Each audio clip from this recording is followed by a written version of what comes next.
अस्सलाम वालेकुम नाजरीन, आप लोग देख रहे हैं दक्कनी खबरनामा नूरीन के साथ। सब में पहले आप लोग देखेंगे सुर्खियां। तेलंगाना में लाइटों की प्रॉब्लम नहीं रहना बोल के सीएम चंद्रशेखर राव किते की कोशिशें कर रही। इतवार के दिन हैदराबाद में एमएलसी का इलेक्शन सुकून से हुआ। तेलंगाना की गवर्नमेंट बेकार ज़मीनों को बेचना चाह रही थी तो वो ज़मीनों का रिकॉर्डिज गायब है कहते। और पार्लियामेंट के एसी प्लांट में इतवार के दिन भयानक आग लगी। अब खबरें तफसील से देखेंगे। तेलंगाना में लाइटों के प्रॉब्लम दूर करने के वास्ते चीफ मिनिस्टर केसीआर बहुत कोशिशें कर रहे हैं और ज्यादा से ज्यादा फंड सेंटर से लेने के कोशिशें भी कर रहे हैं। टीआरएस की हुकूमत वाले तेलंगाना के लोगों को 24 घंटे बगैर रुकावटों के लाइटें सप्लाई करने के वास्ते दिन रात एक कर दे रहे हैं। तेलंगाना के चीफ मिनिस्टर के चंद्रशेखर राव भी पावर प्रोजेक्टों के वास्ते फंड लेने की कोशिशों में लगे हुए हैं। ऐसा मालूम हुआ आरईसी बोले तो रूरल इलेक्ट्रिक कारपोरेशन लिमिटेड वाले तेलंगाना के थर्मल प्रोजेक्ट के वास्ते 24,000 करोड़ रुपये का लोन देने का ऐलान करे और इसके वास्ते इतवार के दिन पेपर भी साइन हो गए बोल के मालूम हुआ। अब लाइटों के प्रॉब्लम बहुत जल्दी दूर हो जाते कहते। रियासत तेलंगाना की हुकूमत वाले इस्तेमाल में नहीं है सो जमीना बेचने का जो प्लान बनाए थे, जमीनों की डिटेल के रिकॉर्ड गायब होने से वो प्लान फेल हो गया। थोड़े दिनों पहले रियासत तेलंगाना की हुकूमत वाले ऐसे ज़मीना जो उनके इस्तेमाल में नहीं है उसको बेच के रियासत की तरक्की के वास्ते उसका पैसा लगाने का ऐलान करे थे। ये ऐलान के बाद वो लोग ज़मीना बिकाने का काम शुरू करने का ऑर्डर पास करे, जिसके बाद हुकूमत के ऑफिसरों को ये काम शुरू करते ही एक ज़बरदस्त झटका लगा। वो क्या हुआ बोले तो जब वो लोग ज़मीनों की डिटेल मालूम करने के वास्ते रिकॉर्ड चेक करे तो वो रिकॉर्ड गायब हो गए, जिसके बाद ऑफिसर ये अंदाज़ा लगा रहे हैं कि थोड़े लोग जो ज़मीनों को बेचे या कब्ज़ा करे वो लोग रिकॉर्डों को गायब कर दिए होंगे। ऐसा मालूम हुआ कि पूरे 11,212 गाँवों के नक्शों में से 795 नक्शे गायब है और जो बचे हुए हैं वो इस्तेमाल करने की हालत में नहीं है। हुकूमत वाले समझ रहे हैं कि लोग तेलंगाना की तहरीक के वक्त ये सब गड़बड़ियाँ करे होंगे, कई को बोले तो जब सही तरीके से काम नहीं हो रहे थे। हैदराबाद के पुलिस वाले जब से शी टीम बनाए जब से औरतों और बच्चियों के साथ छेड़छाड़ी के केस नहीं हो रहे थे। तेलंगाना रियासत में औरतों और बच्चियों के साथ हो रही सो छेड़छाड़ी के केसों को रोकने के वास्ते पुलिस वाले शी टीम बोल के बनाए और हैदराबाद में ये शी टीम बहुत ज़ोरों पे काम कर रही। ये शी टीम वाले बस स्टॉपों पे और कॉलेजों के गेटों कने खड़े हुए रह रही, जिसमें औरतें भी है। और जैसे कोई भी छिचोरे लोग बच्चियों या औरतों के साथ छेड़छाड़ी करते हुए दिखे तो ये लोग अपने कैमरों में रिकॉर्ड कर ले रहे हैं और छेड़छाड़ी करने वालों को पकड़ के वो लोगों की काउंसलिंग कर रहे हैं और धुलाई भी कर दे रहे हैं। और ऐसा मालूम हुआ कि ये शी टीम में काम करने के वास्ते दूसरे लोगों को ट्रेनिंग भी दे रही। एक और नई शी टीम की ट्रेनिंग अंबरपेट पुलिस ग्राउंड में हुई कते। मीडिया वालों से बातें करते हुए स्वाति लकड़ा बोले कि ये शी टीम शुरू करने की तरफ से थोड़े ही दिनों में अच्छा रिजल्ट सामने आया। औरतों और बच्चियों के साथ छेड़छाड़ी के किस्से कम हुए और कितने की छिचोरे लोगों के खिलाफ वो लोग एक्शन भी लिए। उन्होंने बोले कि जल्दी से जल्दी बाकी के टीमों को भी ट्रेनिंग देंगे। स्वाति लकड़ा बोले कि औरतों और बच्चियों की सलामती के वास्ते पुलिस हर किस्म के काम करेंगी और वो लोगों की सिक्योरिटी के वास्ते कुछ भी समझौता नहीं करेंगी।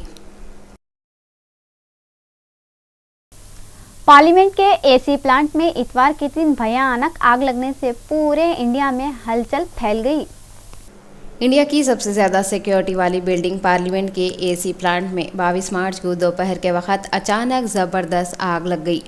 धुएं का तो ये आलम था, दूर दूर तक आसमान काला दिख रहा था। एक तो धूप काला, दूसरे तेज़ हवायाँ, आग फैलते जा रही थी। 2:20 पे फायर ब्रिगेड वालों को मालूम होते ही पहले 5 फायर इंजन आके आग बुझाने की कोशिश करे। उसके बाद और 2 फायर इंजन आए। फायर ब्रिगेड के अहदेदार भी मौके पे आए हुए थे। करीब पौन घंटे की कोशिश के बाद आग पे कंट्रोल हुआ। पार्लियामेंट के एसी के तरफ से गैस साल 23 मई को भी पार्लियामेंट के एक हिस्से में आंच लगी थी। इतवार को जो एसी प्लांट में आग लगी वो शॉर्ट सर्किट की तरफ से लगी कते। आंध्र प्रदेश के सीएम चंद्रबाबू नायडू दादा बन गए कते। ऐसा मालूम तेलुगु देशम पार्टी के सदर और आंध्र प्रदेश के chief minister N Chandrababu Naidu दादा बन गए और तेलुगु फिल्मों के स्टार बालाकृष्णा नाना बन गए कते। ये मौके पे एनटीआर ट्रस्ट भवन में टीडीपी के लीडरां खुशियां मनाए, मिठाइयां बांटे। लोकेश की बीवी बरहमनी माधापुर के एक खानगी दवाखाने में एक बेटे को जन्म दिए गए।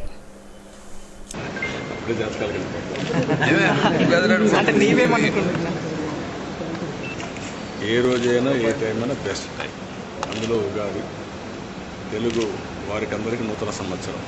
ఆ రోజు కూడా దానికంటే బెస్ట్ డే ఇంకొకటి. We are very happy. ఒక మాట చెప్పాలి, చాలా సంతోషం. ఉగాది కానుకలా అందరికి ముందుగా మన్మథనామ సంవత్సర ఉగాది శుభాకాంక్షలు. हैदराबाद के एमपी और एमआईएम के सदर असदुद्दीन अवैसी को आगरा में जलसे की इजाजत नहीं मिली। बैरिस्टर असदुद्दीन अवैसी 29 मार्च को आगरा के एक जलसे में तकरीर करने वाले थे, मगर उनको ये जलसे की यूपी हुकूमत इजाज़त नहीं दी। ये बोल रहे हैं स्कूलों में सालाना इम्तिहान होने वाले हैं, ऐसे दिनों में जलसे करने की इजाज़त नहीं दे सकते कहते। अब एग्ज़ाम होने वाले हैं बोल के असदुद्दीन अवैसी को तकरीर करने रोक रहे। इससे पहले भी यूपी में कितने की जगह उनके जलसों को कई कुने होने दिए, उस वक़्त किसके इम्तिहान चल रहे थे। असदुद्दीन अवैसी को इजाज़त नहीं दे रहे बोल के उन्होंने समाजवादी पार्टी पे गुस्से में आके बोले, समाजवादी पार्टी और बीजेपी अंदर का अंदर मिले हुए हैं, बीजेपी जो शिकारी समाजवादी पार्टी वो कर रही। असद अवैसी बोले उन्होंने दोनों पार्टियों की असलियत पब्लिक में लाते गए। शिवरामपल्ली के एरिया में है सो एक मदरसे का ने एक इनोवा गाड़ी टीवीएस पे जाने वाले आदमी को टक्कर मारने से वो आदमी भयानक जख्मी हो गया। शिवरामपल्ली के एरिया में इतवार को एक रोड एक्सीडेंट हुआ। क्या हुआ बोले तो एक इनोवा गाड़ी वाला एक टीवीएस गाड़ी को टक्कर मार दिया, जिससे गाड़ी वाला आदमी बहुत बुरे तरीके से गिर के जख्मी हुआ और उसका पैर टूट गया कहते।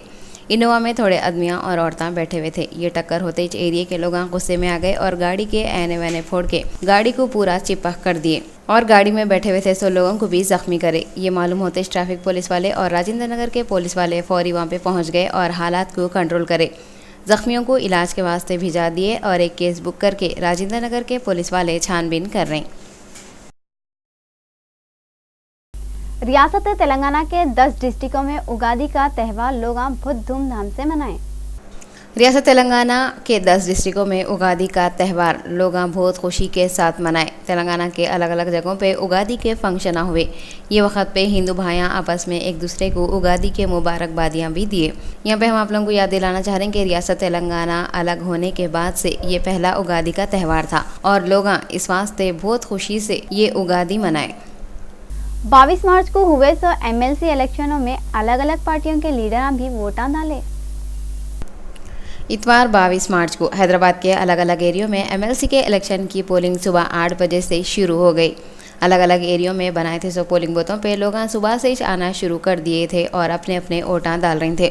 जो लोगों का ने वोटर आईडी कार्ड थे उनको ही वोट डालने दे रहे थे। ज़ईफ़ और माजूर लोग भी आके वोटा डाले। चंदानगुट्टे के एरिया में बनाए थे सो पोलिंग बूथों में भी लोग वोटा डालते हुए दिखे। तेलंगाना राज्य के अध्यक्ष कमेटी के बड़े एमपी हनुमंत राव दोनों भी पोलिंग बूथों का दौरा करे। उस वक्त पे उनके साथ राजेंद्र, सीताराम रेड्डी और दूसरे भी थे। कहीं भी कुछ भी गड़बड़ियां नहीं होना बल्कि पुलिस की तरफ से सिक्योरिटी के ज़बरदस्त इंतजाम करे थे। ऐसा मालूम हुआ एमएलसी के इलेक्शनों के वास्ते पूरे 74 उम्मीदवार 4 पोस्टों के वास्ते इलेक्शन में खड़े थे। ये इलेक्शन का रिजल्ट 25 मार्च को आता करते। एमएलसी इलेक्शनों की ये पोलिंग शाम में 4 बजे ख़त्म हो गई। चारमीनार एक्सप्रेस में हफ्ते की रात को डाकुआ मुसाफिरों को लूट लिए। आजकल ट्रेनों का सफ़र डेंजर होते जा रहा। कभी कोई ट्रेन पटरियों से नीचे उतर रही तो कभी कोई ट्रेन की जंजीर खींच के डाकुआ ट्रेन के मुसाफिरों को लूट के जा रही। ऐसी एक वाक़या हफ्ते की रात को चारमीनार एक्सप्रेस में हुआ। ये ट्रेन चेन्नई से हैदराबाद को आ रही थी कते। रास्ते में डाकुओं का एक ग्रुप जंजीर खींच के रेल को रुकाया। उसके बाद थोड़े डब्बों में लुटेरे फैल गए और पैसेंजरों के जेवरां और रुपये लूट के चले गए। ऐसा मालूम हुआ ये सब हुए तक भी रेलवे पुलिस का दूर दूर तक पता नहीं था। जब ये रेल विजयवाड़ा स्टेशन पे रुकी तो लूटे लुटाए हुए लोग शिकायत लिखाए करते। राजेंद्र नगर के घर का खुफल तोड़ के चोरा चोरी करे। राजेंद्र नगर के रहने वाले रमेश और उनकी बीवी घर को खुफल डाल के फिल्म देखने गए थे कहते। फिल्म देख के वो लोग जब घर को आए तो घर में एक रियल हॉरर सीन उनका इंतज़ार कर रहा था जैसा हो गया। क्या हुआ बोले तो वो लोग आके पहले तो खुफल खोलने जैसे दरवाजे करने आए तो खुफल पहले से ही खुले हुआ था। वो लोगों का दिल धस बोला। हड़बड़ाते हुए वो दोनों जैसे घर में घुसे, अंदर थे सो चोर वो दोनों को हथियारों से डराए। उसके बाद भागने की कोशिश करे, मगर एक चोर कैसा की घट गया। कॉलोनी के लोग वो चोर की फुल धुलाई करे। रमेश की शिकायत पे मेलारदेव पुलिस वाले एक केस लिख लेके छानबीन कर रहे हैं। ऐसा मालूम हुआ कि ये 5 जनों की टोली है जो यूपी के रहने वाले हैं। मुंबई में सलमान खान को चाहने वाले भाईजान नाम की होटल बनाने की तैयारियां शुरू कर दिए थे। मुंबई में सलमान खान के चाहने वाले भाईजान नाम की होटल बनाने की तैयारियां कर रहे थे। सलमान खान के गैलेक्सी अपार्टमेंट में है सो बैंड स्टैंड पे भाईजान नाम की होटल बनाने की तैयारी शुरू कर दी। ये होटल में कितने की किस्म के डिश का मेनू तैयार भी हो गया। ये इसने बल्कि नई होटल में सलमान खान के कितने की फिल्मों के फोटो, इसके अलावा ये रेस्टोरेंट की दीवारों पे सलमान खान के सुपरहिट फिल्मों के मशहूर डायलॉग भी लिखे हुए मिलेंगे। और ये रेस्टोरेंट के ओनर का बोलना है होटल के इनॉग्रेशन के वास्ते उन्होंने सलमान खान को ही बुलाते गए और बॉलीवुड के दबंग खान बोले तो सलमान खान ही ये होटल का दरवाज़ा लोगों के वास्ते खोलेंगे।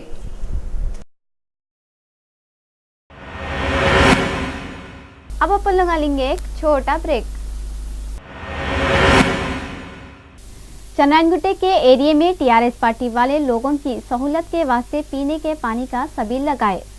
चंद्रायनगुट्टे के एरिया में राम मंदिर के पास टीआरएस पार्टी वाले लोगों की सहूलत के वास्ते पीने के पानी का इंतजाम करे। और ये मौके पे चंद्रायनगुट्टा हलके के टीआरएस लीडर जय राजेंद्र मीडिया से बात करते हुए बोले कि अब गर्मा का मौसम शुरू हो गया और लोगों को पानी की प्यास बहुत लगती।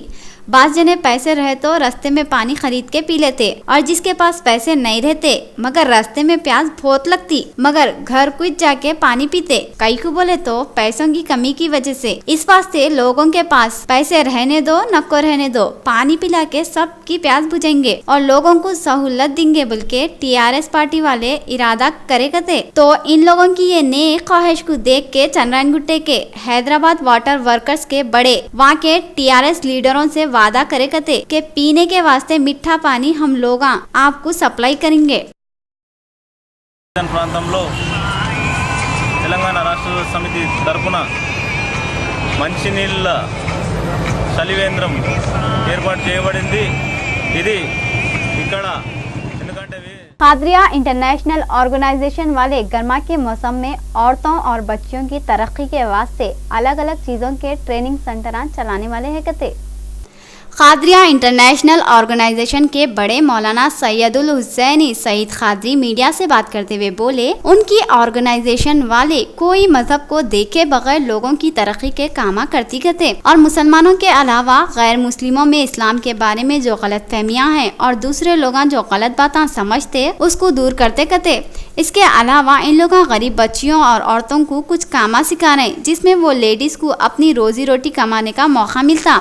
ये सिलसिले में इन लोग हुनरमंद लड़की के नाम से एक प्रोग्राम शुरू करे जिसमें इन लोग लेडीज को टेलरिंग का काम सिखा रहे करते और ये काम में फिल वक्त 500 से ज्यादा बच्चियां ट्रेनिंग ले रहे करते। और एक दूसरा काम इन लोग ये करे कि गर्मा का मौसम शुरू होने वाला है और कुछ लोगों को पीने के पानी की बहुत प्यास लगती बल्कि हैदराबाद और सिकंदराबाद के अलग अलग जगहों पे पीने के पानी के सबीला लगाने वाले हैं कहते। और अब आने वाले 10th के एग्जामों में गरीब स्टूडेंटों को फ्री में पेन, पेंसिल, पैड, रबर और शार्पनर के अलावा दूसरे जरूरी चीजें भी देते कहते।